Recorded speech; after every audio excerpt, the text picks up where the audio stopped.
Dylan and Sky. Anyway, si Sky pala, ano ko lang, kwento ko lang mabilis. Seatmate kaya nung graduation namin sa UP noong 2018. Siyang summa cum laude namin sa batch namin. Na-late kasi ako ng 16 years graduate, so siya yung katabi ko sa...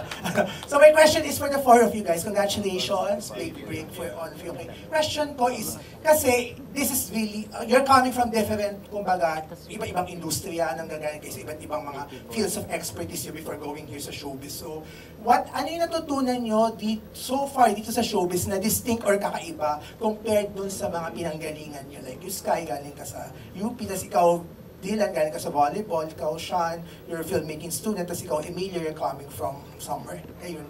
So ano yung natutunan nyo na distinct here in showbiz so far? Sino kasagot? Ako, pwede po. Thank you po for that question.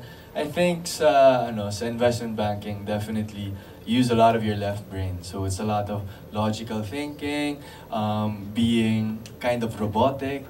Pero dito talaga sa industriya, especially kasi ngayon, mahal ko na talaga ang pag-aarte. It's really about being in touch with your feelings, being emotional, and being okay with that. Kasi I grew up talaga in a very hard family na discipline, and you don't really show your emotions.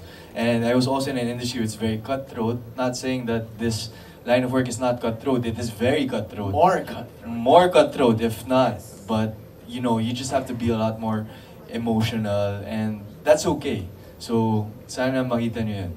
Wait, are you the guy na nagti-TikTok na nagla-lunch break? Yes, that's me. That's you.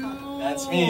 Nagla-lunch break ako sa Makati. Mga Jolly Jeep, mga yes, tama po. Perea, okay. Opo. And Emilia, hindi ka talaga mukhang first timer sa Pamilya Sagrada sa iyo. Ay, salamat po. Yes, so Sean, ikaw naman. Ayun. Hi, Sean. Favorite. Hello. Ano po, siguro, as a filmmaking student, very related po, no? Pero, ako ang na-discover ko is how much ako mas passionate about acting po talaga. I mean, I get to learn through, sa school po, how to make films, ganun. Pero dito, parang, iba po kasi talaga kapag work na talaga siya. Kaysa sa parang yun, inaaral mo lang po, ganun. Pero dito, yun po, natutunan ko po talaga how passionate I am about acting. Nakagaya kay Emilio, sobrang na-inlove po talaga ako sa pag-arte. And it's been a childhood dream of mine, and unti-unti nakakamit ko po siya. So I'm happy dun po sa ano na yun. Just so everybody had an idea, you were part of Fractured, right? Yes po. Ano pa yung mga past na projects mo, Sean? I was part of Beach Bros, Dirty Linen, Pamilya Sagrada with Emilio, and Run to Me. Dami na, di ba? Are you the guy na nagka-class tapos nagti-TikTok din? Parang gano'n, may... Meron po sa Pamilya Sagrado.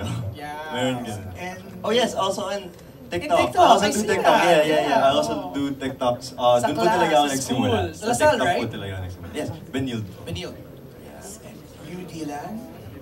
Ako naman po, siguro madami rin similarities ang volleyball sa showbiz industry kasi sa taping may director po, sa volleyball may coach, may taga-guide, may teammates ako, may kasama akong cast sa set.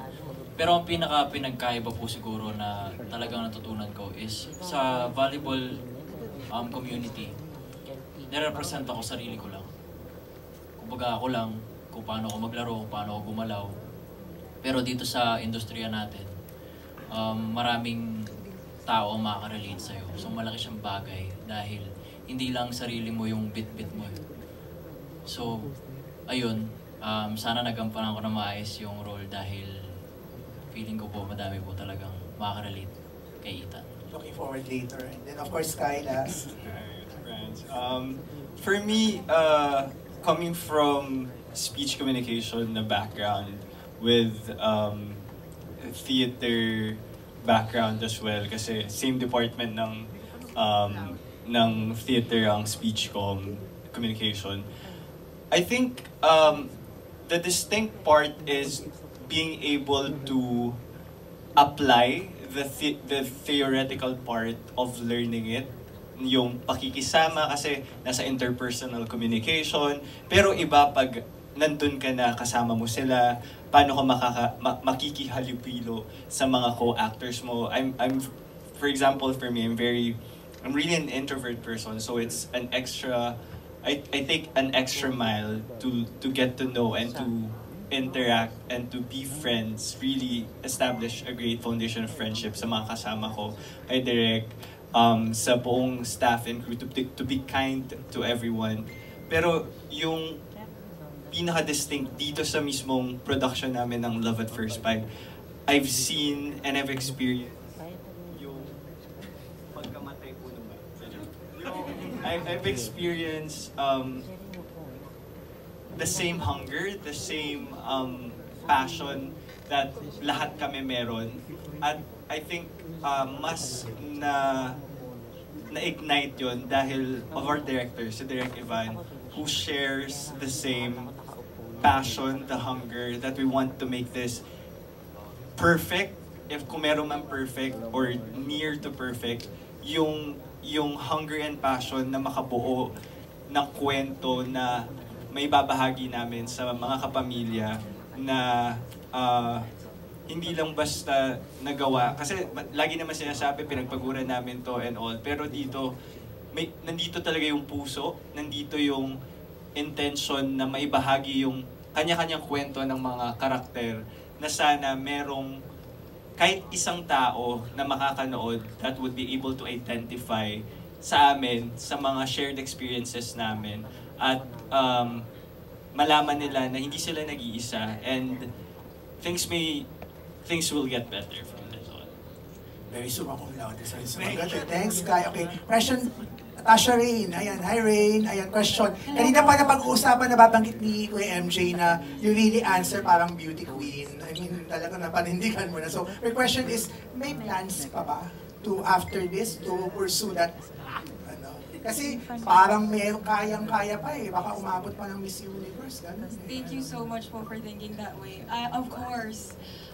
Pero, Of course, may plans pa. yes, of course, may plans pa po. Pero as I grow older, I realize there's so much more intention to everything that you do. So, I'm prepping, I'm planning, I'm doing everything I can to join pageants with purpose, with organizations I trust, with organizations I can make and partner up with. So, before that, I'd love to act po. It was my first love in the industry po, before performing or anything else.